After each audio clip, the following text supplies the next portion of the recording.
Who in here is like, yes, I want more appointments. I want more brides. I want more appointments than what I'm already doing. Yes. Okay. I love that, because that should be all of us, right? If we want to grow our business, we can do it in a few different ways. We can either increase our prices, which we hopefully evaluate every year.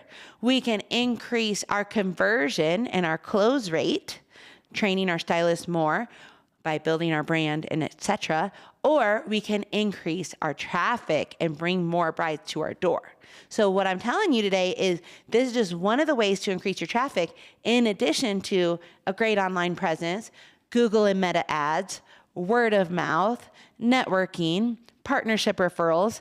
You can put out into the world lead magnets. Let's talk about what makes a high converting lead magnet, because there are lead magnets that are weak, and I'm going to show you a case study here in a few minutes, but there are reasons why some convert, okay?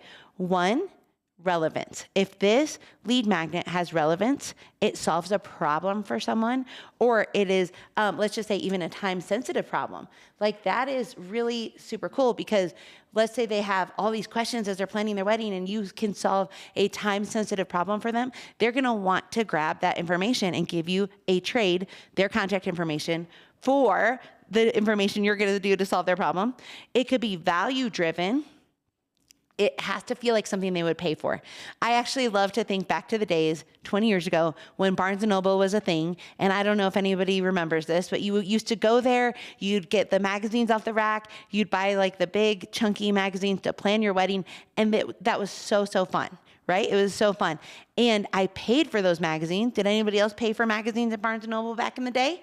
Right? Any nice magazines? Hi friends, I see you raising your hand. So what I'm gonna tell you is, our lead magnet, what we give them in exchange for their content or their contact information, has to feel so valuable that they would have paid for it at Barnes & Noble. So don't think of it as a one sheet, inspo board. It's got to be robust. It's got to be something so good that they're like, oh, I want that. And yes, I'll give you my name, phone number, email address to get that in exchange. Okay.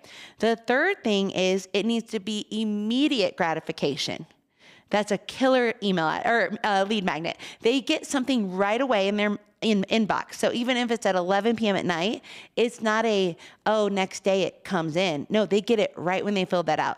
Who's taking those personality tests online and you want to check your email right afterwards to see, what personality did I get? And when you get all that online immediately, it's that instant gratification. So your really good converting lead magnet is going to give them their result immediately to their inbox.